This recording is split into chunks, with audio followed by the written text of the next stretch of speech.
Check, check, check. 1, 2. Can you hear me?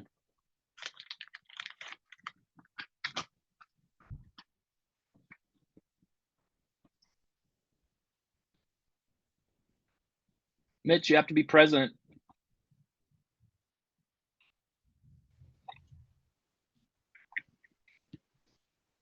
Mitch.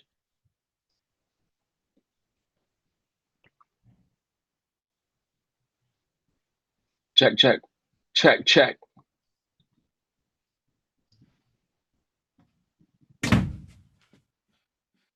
Check, check, check. 1, 2. 1, 2. Check, check, check, check.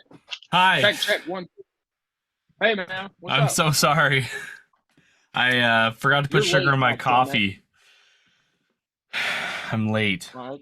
That seems like a big failure. Yeah, it's a really good start. Really good start, right?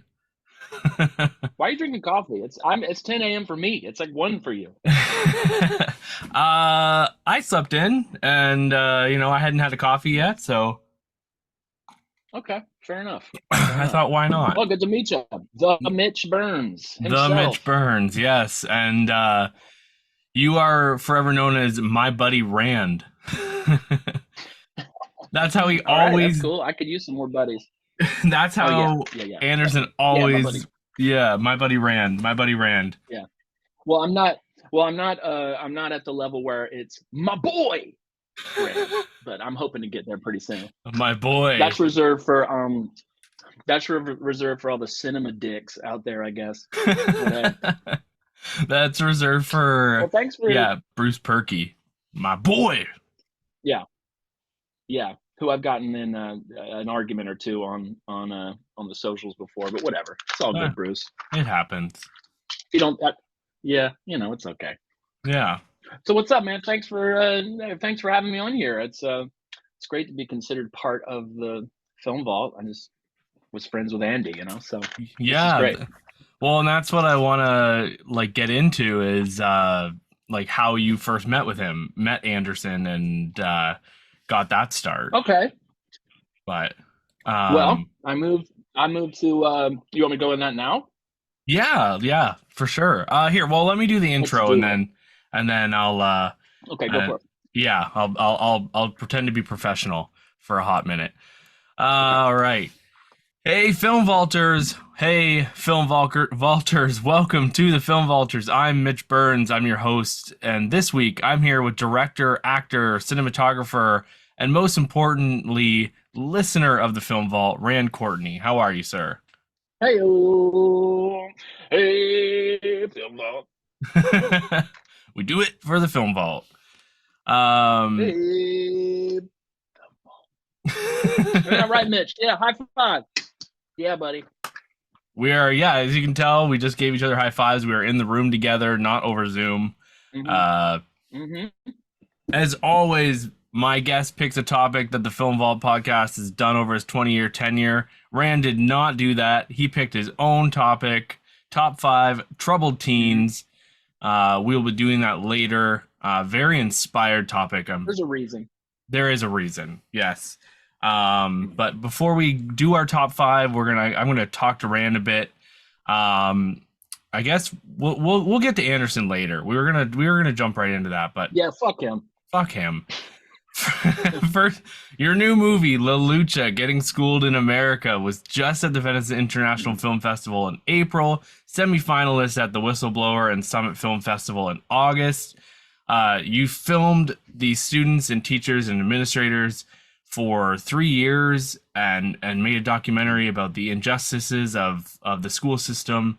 And can you tell us a little bit about your movie better than I did? Yeah. Well, I wish we were at the Venice International Film Festival. That would have been fantastic. But we didn't get accepted to that one. But we are in the Richmond. I'll plug some of those later, but I didn't want anyone to think that I went to Venice. I'm not that good. I got it wrong. I swear it says that on IMDb. I swear. Does it? Okay, yeah. All right. Well, shit. That's my fault. So La Lucha, getting schooled in America. La Lucha means the fight or the struggle. It's a reference from Latino culture from back in the 70s in Southern California, and also from Cuba. It's a thing that they say, which I won't really spoil why it's called that now. But it takes place in Pacoima, California. If you've never been there, it's a pretty traditional San Fernando Valley town, which is poor and brown and black and, yeah, crime ridden. It's just a real tough place to grow up. And there are these chain of schools in that area and also all over the country that sort of cater to at-risk children or students. And at risk meaning anything. I mean, troubled teens. You know what I'm saying? This is like kids that might be getting into trouble themselves, or kids that might have trouble sort of pressed onto them by their family, their parents, gangs, drugs, having a baby. Yeah. And it's like when you're in that situation, you're that young, it's hard to concentrate on school. And in those areas, school and education and graduating is not like a top priority. Mm-hmm. And so I followed like 4 or 5 students for 3 years, showing some of their struggles, some who didn't make it, some who did make it. And it was a pretty incredible experience. And we are festivaling right now, and we have Mm-hmm. 3 offers on the film. So it will be on streaming next year. That's incredible. That's amazing. And you just sent me a screener link to watch it. Thank you so much. I'm going to do that tonight. I love that's. Oh, great, Mitch. Thanks. Yeah. Hey, you got to be honest too. I think this is why I brought Anderson onto the project, because he helped with it. And mm-hmm. Anderson is he's not just going to tell you it's good, or mm-hmm. like, oh, this is great. He'll give it to you full on. And I personally think that's good for growth. So give me an honest review.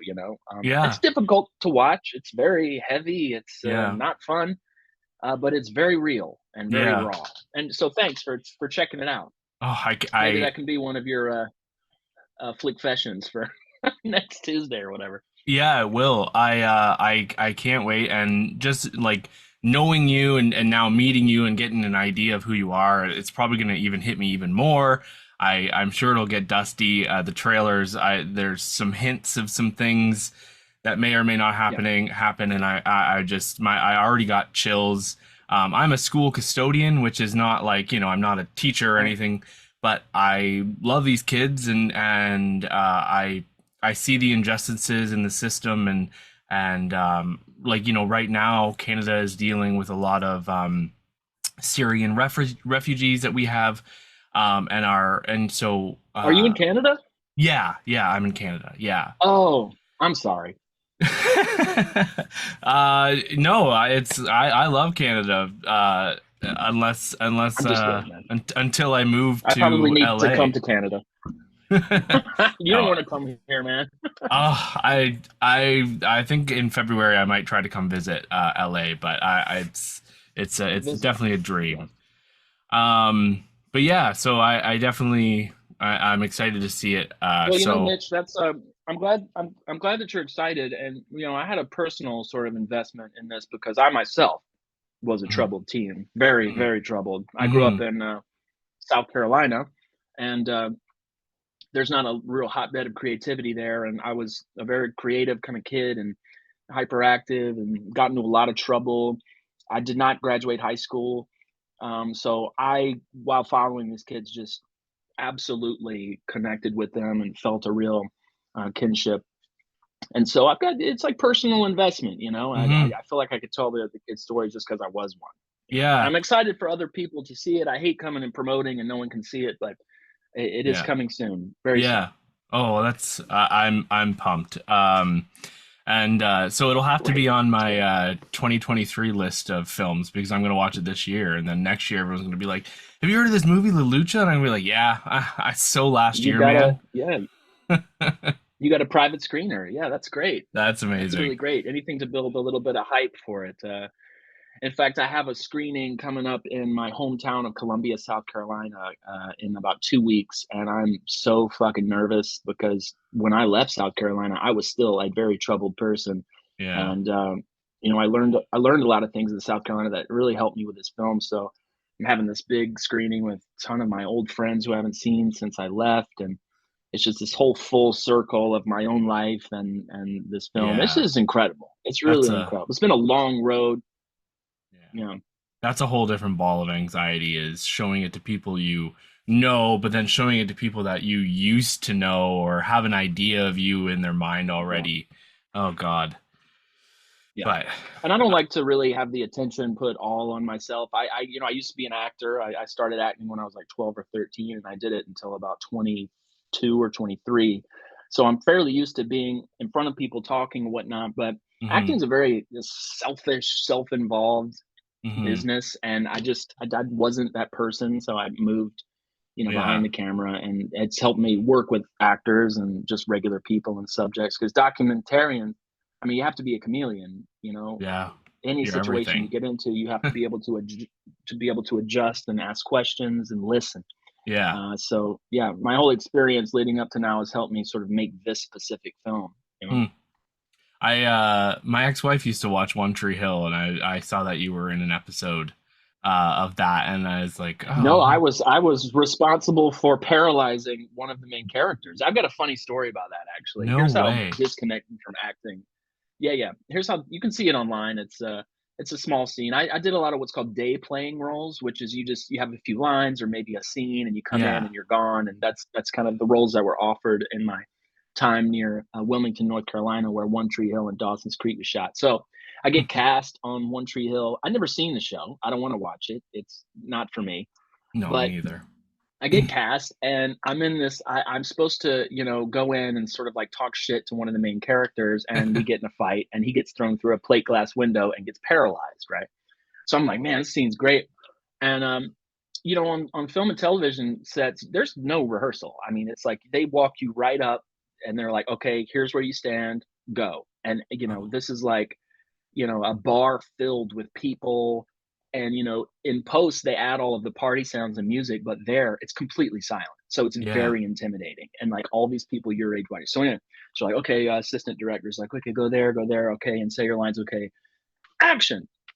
So I like kind of go, and I walk I tell him where he told me to stand, and I know I deliver my lines to the character's name, but I never watched the show. I don't know who it is, right? So I just pick someone and I'm delivering my lines. I'm like, hey, screw you, man. You're a dick.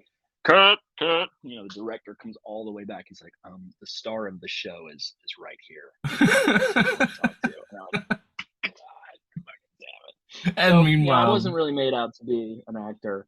oh God, there's probably people Yeah. who were like wanted your role because they knew who the characters were and stuff, and you're like, yeah, you. I mean, you. I was such a prick. I was That's such a prick, man. I mean, I was I've changed a lot, but I care wow. more about the films I'm directing than the ones I was acting in. Well, I think that's the way it goes, and why more actors kind of turn that way. But no, that's Yeah. that's hilarious. I'm glad. Thank you for sharing that. So are there Mm. any other screenings you have coming up that you want to share, or that Yeah, people listening? yeah, I think the ones immediately coming up are if you're in South Carolina, obviously there's the Mhm. Nickelodeon theater shows that is Saturday, August 26th in Columbia, South Carolina. The day after that, on Sunday, August 27th, also in Columbia at the Freedom Festival International.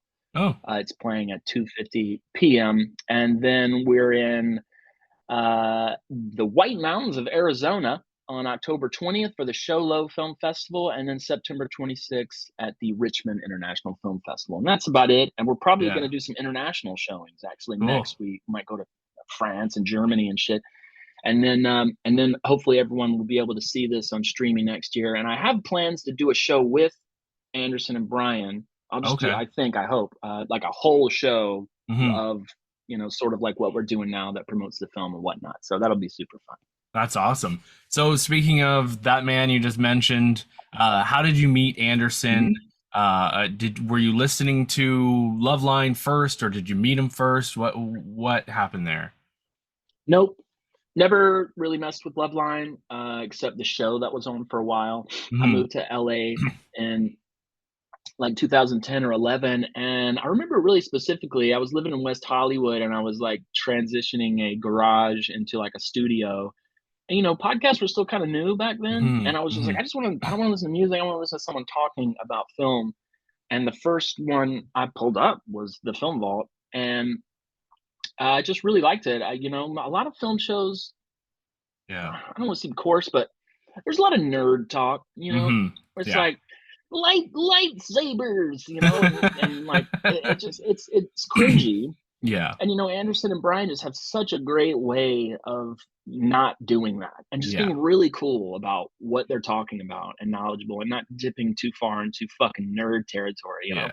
Yeah. So then he sent out a call. I just listened for about a year, and then he sent out a call for help for those shorts he was doing Yeah. before he did groupers. And I was a, you know, up and coming producer. So I contacted him, I was like, hey man, I can help you produce this. And so I helped produce Cult of Carano. I was there on that shoot. And then we collaborated, like I DP'd a project that never got shown, which I can actually Oh. show you if you like. Oh yeah. Anderson doesn't want to put it out there, but it's called Friends. And Oh. I shot it and he directed it at my house in Laurel Canyon like 5 or 6 years ago, and it was a fucking disaster. I mean, it was like it was a fucking disaster. The one where And Ross is like murdered. Andy and Andy and I like beefed a bit, like you know, like his directing style and my style, and I had to like apologize later to him, and I think he never asked me to come back and DP anything anymore. It's okay, you know. And I, he and I have, well, we hit it off because you know Andy's like he and I are very similar, other than our taste in films, which I think why we like each other so much. He hates all the films I love, and I hate all the Really? films that he loves, Oh. and we we have completely different tastes, but that's why it works, you know, because Yeah.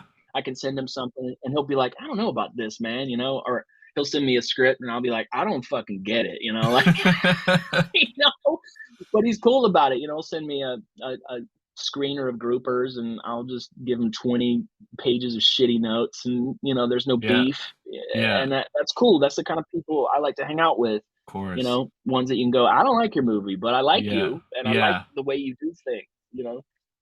I didn't like what you So did here, but I want you to continue doing stuff. Like you're great, but I yeah, didn't well, love no, that. well, it's no secret. I didn't like groupers, and you know, it's no secret. But I love what he's doing with this new movie. I think it's fucking great. I mean, Hmm. I've read the script. I've been sort of consulting with his doc as he did with mine, and he's just going in the complete right direction. I think there's going to be some real success behind this thing that he's got. But Yeah. our kids also hung out. My daughter Jude and Addie are friends and buddies, and yeah, it's been like 10 or 11 years now, and you know, Anderson is like a really really good friend. He's That's very awesome. loyal, and he has a very coarse sort of rough exterior, but he is the sweetest, nicest, most caring person you will ever fucking meet. It's Yeah. all an act. Yeah. Love you, Andy. And I think that's what a lot of people who And like Brian. just tune into the show, they kind of just get that rough part and they're like, God, this guy's a fucking dick. And then they once you He's listen doing a more, you show. realize, yeah, exactly. He's a character almost, you know, it's fun.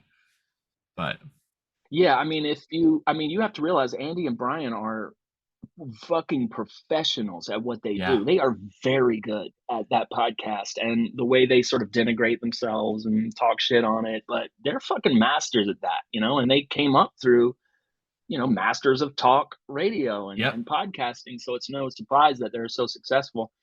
Brian, I know little. We just actually had lunch for the first time 6 Oh, months ago in nice. passing here and there. But I think Brian's fucking hilarious. Yeah, me I too. think the two of them together are just such an amazing pair. Hmm.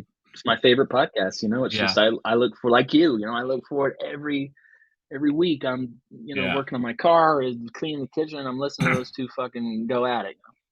Yeah, I'm the same way. As soon as I'm usually listening to it within the first few hours of it dropping.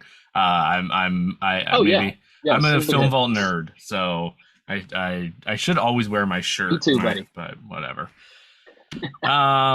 So that's why you have the What's my thank? movies? Yeah.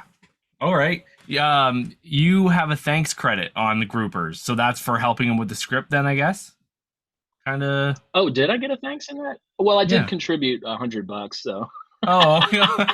he kept me he kept me far away from the set and the Did he? production, I think, because he was so pissed at me, yeah, from some shit I talked or whatever. But it's all good.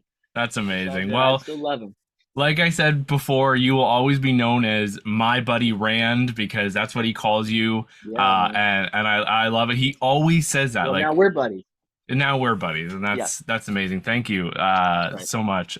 So yeah, we are doing top five troubled teens, and obviously that correlates to your movie. Woo! Yeah, Yeah, and I put that together myself. But if anybody listening hasn't put that together, obviously Rand's movie La Lucha yeah. deals with troubled teens. So we're gonna talk about some troubled teens. I'm assuming that my troubled teens are maybe in on my list are a lot more troubled than the ones in the movie, because I got some really Well, rough kids on my list. So, yeah. What I was gonna say, what was your criteria for this? oh God, I was, in my head, I immediately started thinking of like that movie 13 and with Evan Rachel Wood, and I started to think of like stuff like that, and really like but then I started going through movies, and my list just bulked up, and I have some really Yeah, troubled people on my list. So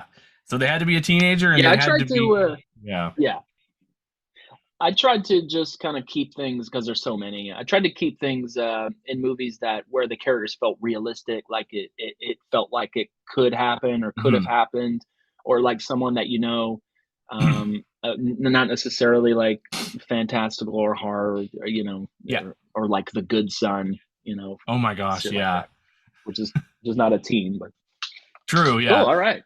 I know a lot of mine. I looked and then they were too young, and then I looked and then they were in their 20s or something, and so but I've got a great five, and I will go first, just so then you get the last Yeah. pole position.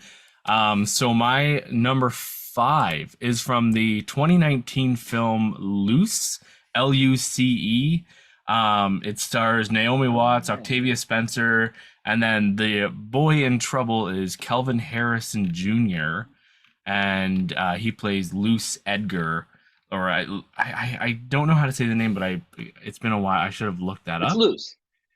I'm Yeah, pretty it's loose. sure. So essentially, this movie deals with a parent's expectations or their view of a child. Luce is adopted from a war-torn area, Eritrea, and it's revealed in the movie that when he was over there, he was kind of a young soldier at one point. He's seen stuff, and it deals with kind of his mental health, and his parents' expectations of him. And then it also deals with Octavia Spencer's character, who is the teacher, and she is Yeah. trying to like, she sees problems with this She like boy. senses something's up. Yeah, Yeah. she sees issues with this boy, but then there's also some mischievous stuff going there, and it's such a real interesting film, and where it goes will give you Yeah, the it sort of like plays heebie-jeebies. on profiling. Yeah, yeah. It sort of plays on perception and Yeah, profiling and sort of like expectations, and yeah, also sort of a race, kind of a yeah, race thing. Because right, doesn't he come exactly. with white parents? Yeah, like Isn't so it Sam Naomi Watts Mendelsohn or and someone? Tim Yeah, yeah, yeah. Roth, yeah, are his parents, Right. and they're very very white, right? Yeah. And and they try to like, oh god, they put their own expectations on their child, but they also can't see anything. They don't want to see anything wrong with their child. So when Yeah. this teacher is maybe saying, hey, like there might be something going on here, they're like, no, our child is perfect. It's Yeah. really great, and Octavia Spencer's as the teacher is great. So that's definitely one to check out. Directed Yeah. by Julius Ona. who I don't know has directed anything else recently, but really good movie. So your number I 5. haven't seen that one. I have seen Loose, and it falls right into my kind of 3-star Mm-hmm. worlds where I just can't remember. You know, it's like Mm-hmm. most movies are 3-star, right? You know, I it's like, agree. okay, that was fine. You know, Yep. yeah. Okay. My first one is kind of a deep pull. It's called Pump Up the Volume with Christian Slater. You ever seen this? No, but I've heard of it. Okay, cool. So Pump Up the Volume is it was like it's back in the 80s, right? I mean, this is an old movie. It's and the reason I chose it mostly was because the director uh uh Alan Moyle, who I actually worked with in a film he directed later called Empire Records, which I Oh was in, yeah. but I wasn't in. Yeah, I was in this film. I had 2 scenes, and then they cut the 2 scenes, so I still get residual checks from it, but I'm not in the movie. Oh So my Alan gosh. Moyle directed Pump Up the Volume, and Christian Slater plays this sort of disconnected, ostracized teenager in his, high school, is kind of frustrated with American society, and so he starts up this like pirate radio station that nobody knows who he is, and he kind of becomes the celebrity and changes sort of the moral and ethical standings in the town from the children's point of view, and it's pretty cool. Wow. It's also very old. 1990, sorry, it was 1990, 1990. the year I was But born. yeah, I think. Oh, wow, okay. Yeah, so I was 10, and, this was like a movie where I was first introduced to, like, "Oh, you can be a rebel and a kid, like, you don't have to listen to what bullshit your parents are saying," so it was very impressionable, for me. It's not, like, the greatest movie in the world, but he was kind of like a hero for me, Yeah. personally. So Yeah. Pump Up the Volume. I don't know if I can really recommend this one, but Christian I'm Slater, it's what brought Christian Slater to the world. he looks so young in these pictures, but at the same time looks exactly the same. I'm just looking at pictures of him Yeah. in the movie, but we've got like the hair. Wow. No, that's so cool. I've heard of it, but I've never seen it. That's great. That is great. Christian Slater Um, was a huge star. yeah. Like, it's hard to believe that now, right? Because he's in a lot of that kind of Yeah, direct to video stuff, but that's okay. yeah, He was very handsome. Wow. yeah, all right. Yeah. All right. And he So talked, my, he had that Jack Nicholson way of yeah, talking, yeah. it's like he talked really The cool. eyebrows. Yeah, yeah, yeah. My number 4, All right, what's next? this one goes a little maybe into the extreme side of things, but this is Mr. Barry, played by Barry Keoghan from, Keegan? yeah, Keegan. As Martin Lang in Killing of a Sacred Deer. Um do you like this movie? One of Andy's favorites. No, it's so bad. I mean, again, it's 3-star, like the only thing, it's just, I like that director, but this one I couldn't get on board. Or Lobster too is just like, what the fuck am I watching? But I did I love the part where he's spinning around with the gun is fucking, I yes. mean, not. I really love this movie. This is maybe my favorite of this director's, I think. And Oh, Yorgos wow. Lanthimos, he has another one coming out supposedly Yeah. this year, depending on the strike and stuff. But Martin Lang is a teenager. He meets Colin Farrell's character, and they have a really weird relationship. Martin knows stuff about Colin Farrell's character, and uh, it gets really, really Yeah. weird. Nicole Kidman plays the mom. It Uh, starts weird. it starts weird. It does. Um, so if you haven't seen this is definitely one to check out. But I'm sure most people know who are listening know about this movie, and you either liked it or you didn't. But yeah, I loved it, and I can see why you didn't, because I've I can shown see it to. why people, it's so different than, I mean, Mhm. I not, just because I didn't like it doesn't mean I don't respect it. I mean, my God, just to have something so different in a film and Yeah, odd is encouraging. And then he did The Favorite, which I loved. I mean, yeah, yeah, so good. Well, yeah. So good. yeah. All right. So number 4 for Your me. Number 4 for me. yes, yes, sir. All right. This is a classic. All right. This is another one from the 90s. Boys in the Hood, Doughboy. I have seen Ice this. Cube playing Doughboy. You have not? I have. Oh, okay, good. Yeah, this is kind of a essential. I think they put this movie in like the Library of Congress, No just because way. it, was so defining of a time and a place. And you look back on it now, and if you've never seen it, it looks sort of derivative of itself. But Boys in the Hood showed us what was happening with black kids in South Central Los Angeles, and it Yeah. was like, holy shit, this is really happening. Yeah. And I feel like my movie La Lucha kind of peels the scab off some of the same sort of issues like that you Yeah. may not have known about. This shit's happening right in the city next to you.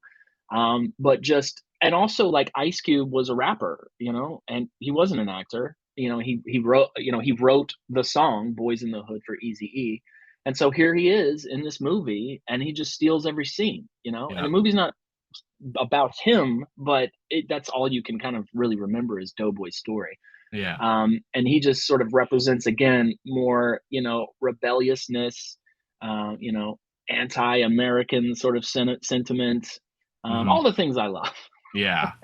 And Boys in the such a Hood. If you great haven't seen it, you cast. definitely have to see it on them. Yeah. Yeah, I mean, my God. Yeah, like Angela Lawrence Fishburne, Cuba Gooding Jr. back when he was Mhm. good. This this is a really good movie. I don't know if like I watched it now if I would think it's maybe like outdated, but like I mean it's real and it's heartfelt, so definitely give this one a watch. I mean, after this, we got nothing but a G thing and like Dr. Dre and like all that West Coast hip hop. That this movie was that, and then there Yes. was a string of like sort of black movies. Yep. They were almost like black exploitation movies of the '70s, but in the Yep. '90s, and they were all really good. Dead Presidents and Yeah. the Hughes brothers movies. I mean, so many. I really Yeah. liked. Oh, that's great. Oh, good pull. I think I went a darker, less real route. Um, but my number three, I accidentally have loose here twice for some stupid reason. My number three is the character Sutter Keeley, played by Miles Teller in The Spectacular Now, a film from Mm. 2013. I'm realizing that all my movies come after 2010, which is really embarrassing, but it sounds It's like okay, me. buddy. That's a really good movie. It is. Now, correct me if I'm wrong. Is this Shailene Woodley? Yes, yes. And the one thing I remember about this movie, and I won't spoil it, is the dinner or the bar scene with the dad. Yeah, Kyle Chandler. And yeah, Because the it's whole movie's sort of building to this. If I remember correctly, like Miles Teller's very troubled, and his father is somehow he's going to find him, and he's going to make yes. everything better, and it doesn't go that way at all, and it's I don't know. I could Exactly. relate to that scene a lot with my father. So Yeah. yeah, I'm sorry. Go ahead. I don't mean to No, spoil it. I'm sorry to hear that. No, you're 100% right. That's it. It builds. He's this troubled teen. He is drinking a lot and partying a lot. He meets this beautiful girl, Shailene Woodley, and he is madly in love with her, and she's madly in love with him. But he's, a rebel going down a bad path, and he has had a father who is absent, and he thinks that if Yeah. he just drives down and meets his father, he's putting all his eggs in that basket. His life is going to No, be, he's certain. yeah, He's certain of it. yeah. He knows his life is going to be great. He's going to meet his father, and life is going to. It's just, it's heartbreaking. There's Yeah. a car accident scene in this movie too, that I don't want to give away, but someone gets kind of hit by a car that I'll just never forget. It's so sudden and scary. I don't know if you remember that, but this I is a don't know. no. I'll cut it out, But but I immediately thought of Miles Teller getting in a car wreck and uh, Whiplash. oh yeah. Oh yeah. No, well someone kind of gets clipped by a car, and it Mm. may or may not be Miles Teller's fault. because he was drinking and blah blah blah. So really good movie. I definitely recommend checking it out. It's got a 7.1 on IMDb. If you haven't seen, that one is very good. Yeah, and it's all like, it took me a while to get on that, because you look at the poster and it's kind of like, this seems like a chick flick, you know. I avoided it for a long time. It's not. It's very good. Yeah, my coffee is cold now, and I do not want it anymore. Gross. Look, it looks like I'm drinking a beer, but it's just a koozie and a LaCroix. I quit drinking 15 years ago because I was such a troubled teen. So there you go. There you go. I'm congratulations. I need to probably quit drinking too. Well, everyone should quit drinking, but no, if you can handle it, if you're functioning, you're fine, buddy. Yeah. So you're number 3.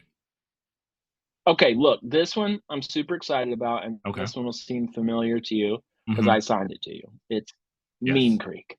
Mean Creek. Mean Creek is, let me see what year this was. It was just a few years ago, 2004, right? And you'll recognize Rory Culkin and Josh Peck specifically because Josh Peck plays this bully, right? And it's all about sort of tweens and teens and kids, and Rory Culkin is sort of getting bullied by George, and it's a problem, right? And so Rory's brother and some other friends decide they're gonna like go on this like canoeing trip or this river trip, and they're gonna invite George and like humiliate him to kind of pay for all the bullying he's been doing. And I won't spoil what happens, but this is like the quintessential indie, you know, film. It's noisy with the grain and like, you know, the shots. It's just so independent, and like all the shit that Andy hates about independent film, I love, you know. Me too. And the characters, it's all kids, you know. It's just all children in this movie, and they're tackling subjects that are it's I can't spoil, you know, but it is a fantastic movie. It's one of my favorite movies of all time.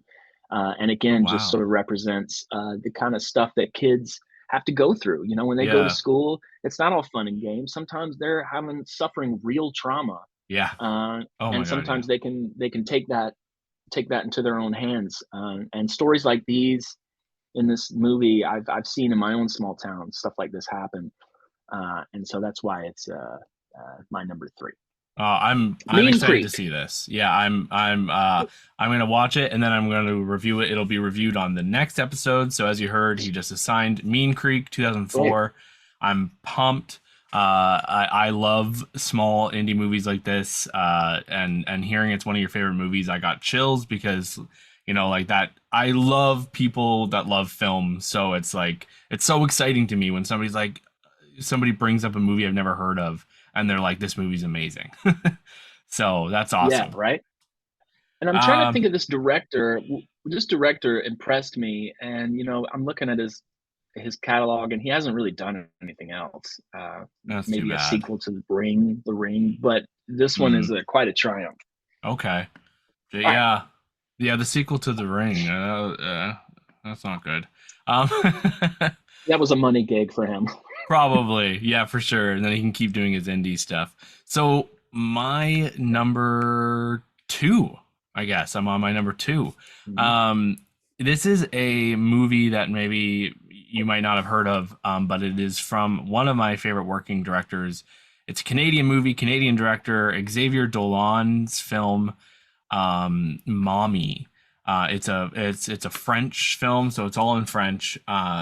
And it is about a single mother. Her husband has died, and she's raising a son, played by Antoine Olivier Pilon.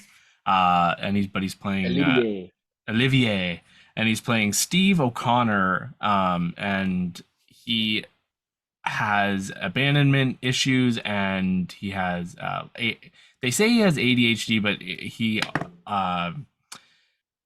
it feels a little worse than ADHD, but at times like there's something else going on. It's a little worse.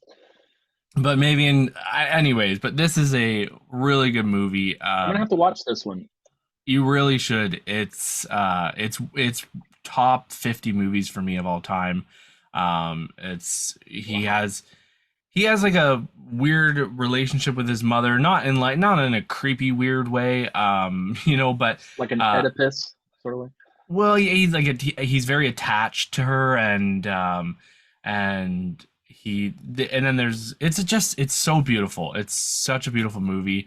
There's a scene like the last half an hour, just tears. Like they use this one instrumental bit. This is one of the best pieces of filmmaking, I think. This movie. So, and that's high praise. Does this deal with Oedipus complex? I don't know what that is. I'm sorry. Oh, it's a Freudian thing. It's where like a young child, a male, it has like this unconscious sexual desire for the mother. I think even just shades of that. You see a lot in movies like Psycho and whatnot. Mm-hmm. Mm-hmm. There's definitely shades of that, and it doesn't it doesn't go there, but you can definitely tell he has this attachment style to his mom that is 100% unhealthy, and and essentially why it's called mommy. I never heard that term before, so thank you for giving me my wisdom of the day. No. Oedipus complex. Yeah, Freud is some shit, man. Freud, if you want a good read, just check out some of Freud's theories. That's awesome. That's a good one. That's not on my radar, man. I try to stay away from all things Canadian, but I'll give this a shot. Xavier Dolan, he's one of the best things to come out of Canada. He's also an actor, so he was in It Chapter 2, Boy Erased. Ooh. Yeah, so he's been acting, but he directed what's something you would know? Nothing. Never mind. You wouldn't know. Yeah. He directed Adele's music videos, but anyways. Okay. You're number two. Okay, number two. This one's kind of easy. I'd be surprised if you don't have this, but we need to talk about Kevin. Ezra Miller. I mean, this fucking guy. Have you seen this movie? This is my number one, so I will hop right on with you. Okay. I couldn't keep it off. I just couldn't. No. I mean, and again, it's like this scene, even though the movie is very sort of fantastical and sort of abstract, you feel like this could really happen. Like this has happened. Oh yeah. And you don't kind of know where it's going. It just doesn't offer everything up to you spoon-fed. Maybe for like that first half of the movie, you don't know what's going on, but it's so intriguing. And this director is a female, not that that matters, but she is extremely talented. I mean, she has a way with like visual language. I remember there's one scene with she's eating eggs and there's like shells in her eggs, and just that in itself, that visual, the visual language of storytelling, what that says about the way she made these eggs and her being a mother and fertility is fucking brilliant. I love that stuff. Yeah. You know, they have a saying, we have a saying, show don't tell. I don't know if you've ever heard that before. Yeah. But show don't tell is kind of like what I tend to try to stick to as much as possible. I like to assume that the audience is very smart. Yeah. And that the audience doesn't want everything spoon-fed. They want to try to figure out what is happening so that they can go, oh, I know what's going on. And even if they're wrong, you know what I'm saying? So this is exactly that kind of movie where it's like, oh, I haven't seen anything like this. I don't know where they're taking me, but I can tell that there's an artist here at work. So I'm going to trust and keep going. This lady directed, her follow-up, I think, was like, You Were Never Really Here. Yes, with Joaquin Phoenix, which I liked, but I love that movie. As this one. It was good. Yeah, it was pretty good. Yeah, it was very violent and yeah. So anyway, we need to talk about Kevin. Also, it's very strange that Ezra Miller plays this, him being such a troubled person, seemingly. Yeah. In real life, allegedly. Yeah. So this one you kind of have to watch. If you like movies, you have to watch this one. Yes. And it's just so well done. This movie will make you angry and sad and frustrated. That first 40 minutes, I was so mad. I'm like, why does this town hate this woman? What is going on? Yeah, What is happening? And you know, it's so beautifully done with the flashbacks, and I don't always love flashbacks, but it's this is so well really. done. Well, What do you got against flashbacks, flashbacks? they can just be done so wrong. And like you said, the show don't tell. I hate it when a flashback is like at the beginning, or where they show so much and then it's like, you know, the movie's gonna come back to it. It's like, why? Mm. Why would you show that? Like, let us build to that in a You know way. why they do that?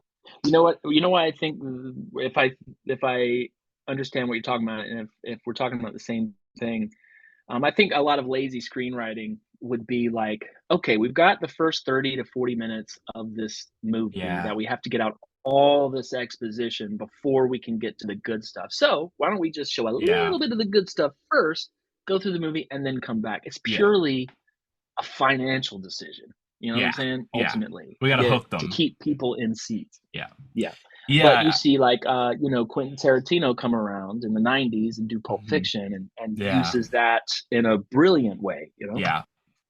Yeah, no, so I'm glad this is your number two. My number one, there's the final scene, the sequence is just it's kind of been done a million times now since. I've seen it in movies, like, you know, but we don't need to spoil it. But Mm, this one will always be kind of top tier, haunting.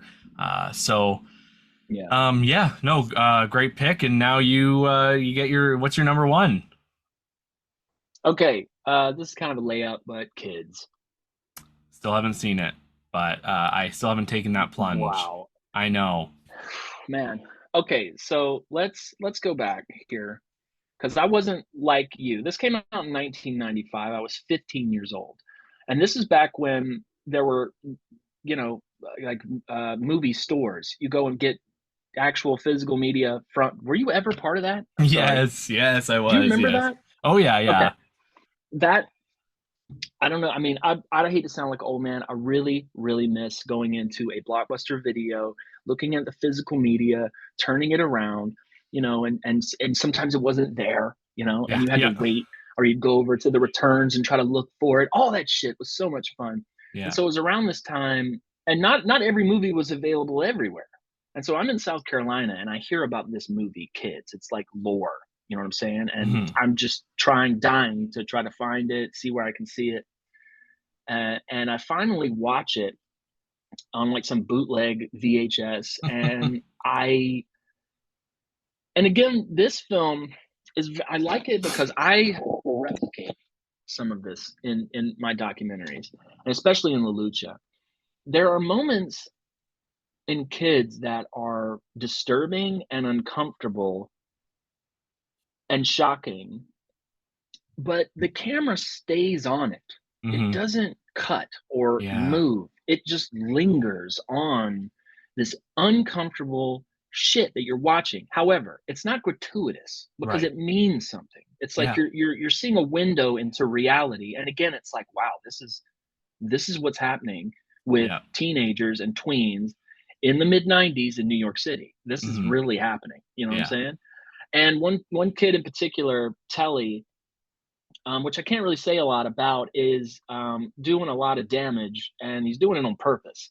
Yeah. And it's it's disturbing. This movie is disturbing. I Yeah. haven't seen. I only saw it once. It's kind of movie you only want to see Yeah. once, and I can't really describe or put my finger on why I feel the way I do after I see it.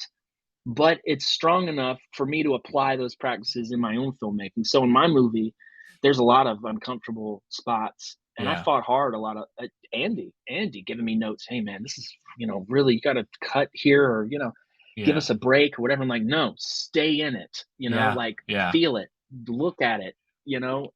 And that's what really struck me about this movie. I mean, Larry Clark is sort of a he directed this film, and the way he shot it too seemed like a documentary. I mean, you're Mm. watching it and it feels like a documentary. And I thought it was. And that balance and juxtaposition between this documentary and narrative style is how I make documentaries. I mean, this is, Wow. it would be too easy to make a documentary and just have talking heads. You just sit someone down and it's just someone talking, and you have animation or some kind of B-roll to Right. support that. For me, I want that information to be shown and not told. So I try to get scenes, film Yeah. scenes with the kids and the students, to get them to come out of their shell and talk about what it is that's happening in their lives. And I can only hope I even got a fraction of what Larry Clark got with writer Harmony Korine for this. But Yeah. this is a big inspiration. I don't Okay. know if I could recommend this movie either. It's not for everybody, but I think it's a time and a place too. This is the Hmm. 90s in New York City, very different time, before cell phones, before any of that. And I think like situations with troubled teens have gotten even worse, Oh than yeah. what we see here in kids. Yeah. Kids are growing up like, maybe even faster today. They know so much more because of YouTube and stuff like that. I'm going to probably watch this next week. I'm watching Trash Humpers this week because the Cinematics guys I are haven't seen watching that it. one. No, okay, that's Harmony Korine directed. Gonna watch that one. So then I'll probably watch Kids next week. I've been meaning to. It's a Film Vault kind of favorite. Anderson talks quite a bit about it, so it's always been on my Yeah. radar. Um, Larry Clark, It's he the hasn't. first movie of its kind, and I think Yeah, that's why it's so special. There just wasn't anything like it. but I like those kind of movies where things are darker, but darker because they're real, and I Yeah, don't mind when they linger, like it because it's yeah. showing you the horror, like the real horror, not horror films, but like the real horror that's going on, and it's like it wants to make you a little bit Well, uncomfortable. it makes you sit with it, Yeah. and because that's what happens in life when you're with people and something uncomfortable happens. You have to sit in it for a Hmm. minute, and Hmm. be uncomfortable. And we Yeah. traditionally just don't do that in movies because it's like, okay, get to the next thing. You're wasting. It's dead air. Yeah. Perfect example of this is the infamous pie eating scene from A Ghost Story, Yeah. which is like one of the few movies Anderson and I like totally agree on. We're Oh, totally good. Okay. lockstep with that movie. And that pie eating scene is exactly what we're talking about here. It's like Yeah. you could easily be like, "What the fuck is this?" and turn it off, but it means so much, and it's Yeah. abstract, and it relays so much about the character and the Yep. situation, and it's like Andy says, daring you Yeah. to turn it off. Because I think the first, like, 4 or whatever, couple minutes of that pie eating scene, I'm like, oh, come on. But then you feel But the then it emotion of this. turns. Yeah, you just feel the emotion and her emotion, and you're sitting there and and if you are Yeah, I into the can't believe I'm still movie, watching this. yeah, and I'm feeling something. What the fuck is Yeah, going on? Yeah, no, that's great. So I've it's only a real seen stroke of genius. it is. I've only seen one of your films, two of your films, but that's okay. Did, Yeah, I've seen all yours except Mommy. I think I got yeah, to check that one out. yeah. Also Um, have I have 3 also rans, if Perfect. you don't mind. 13 was definitely one of them. That Okay. that also was a movie that was fucking disturbing. Yeah, Like, holy shit, this is what 13-year-old girls are doing. yeah, Uh, The Outsiders, I mean, fucking classic. yep, yep, And Stand By Me, yeah, River Phoenix yeah. from Stand By Me. Well, I was wondering if like Mean Creek was kind of your Stand By Me. When you were talking about it, it has like they sound like it has some similarities. So, but maybe a little Yeah, it more does. Yeah. recent. Yeah, Yeah, actually, you nailed it, man. Yeah, yeah. there are some very big similarities between those 2 movies. Okay. Yeah, good call. Oh, I Um, wanna do one more thing too. I think you had mentioned, like, "Hey, what are your favorite movies?" And I thought this might be interesting. I'll give you my favorite movies from each year just for the past 5 years, okay? okay. I'd love to hear that. 2022, The Menu. 2021, The Father. Mhm. 2020, Tenet. What? 19, Uncut Gems. Of course. 18, A Quiet Place. And my favorite movie of all time is Fight Club. Thank you. Those were questions I was going to ask you earlier because I usually do, but then we kind of just got rolling. So apologies. Okay, The those are all of those made it into my top 10 of those years. I think The Menu was my number yeah, one. I love The Menu, so yeah, that's great. Tenant, I yeah, have sure. soured on a little bit. I think I need a rewatch removed from all the bullshit surrounding it when it came out. So that might be something I do. And Fight Club Tenet, you is have to great. watch twice. You do. I've seen it Tenet, you have twice. to watch. Yeah. Yeah, I I think that was that. just It's like my favorite Christopher Nolan movie, other than Dark Knight. It's fucking really incredible. I mean, okay. yeah, it's absolutely insane the way they.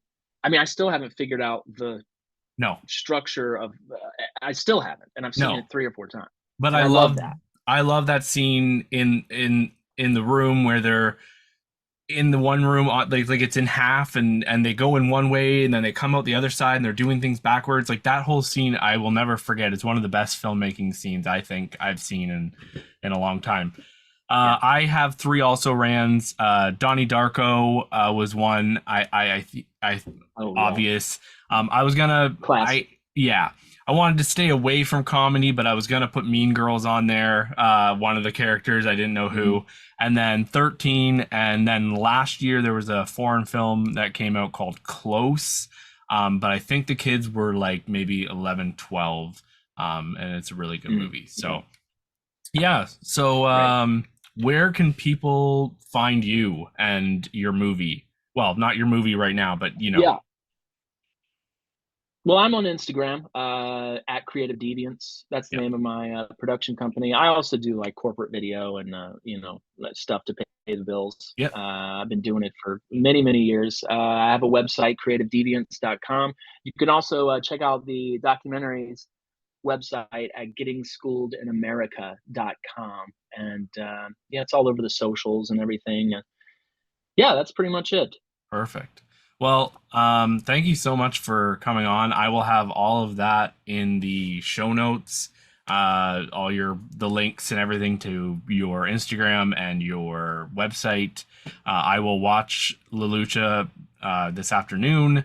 I'm so excited, and I will talk about it. Thanks, Mitch. I appreciate that, buddy. Yeah, and it was so great meeting you. You are a delight. I almost like you more than Anderson. Tell my wife that.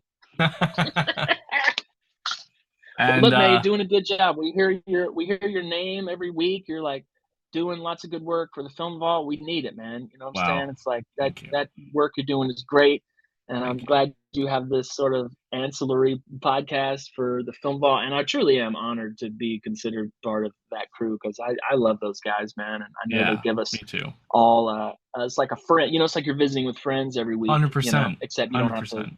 talk to anyone, so it's Yeah, perfect. I So I love all that hail too. Film Vault. Exactly. Well, why don't you lead us out? We do it for. We do it for Van Gogh. Thanks everyone for listening. All right, I just hit Bye, stop. guys.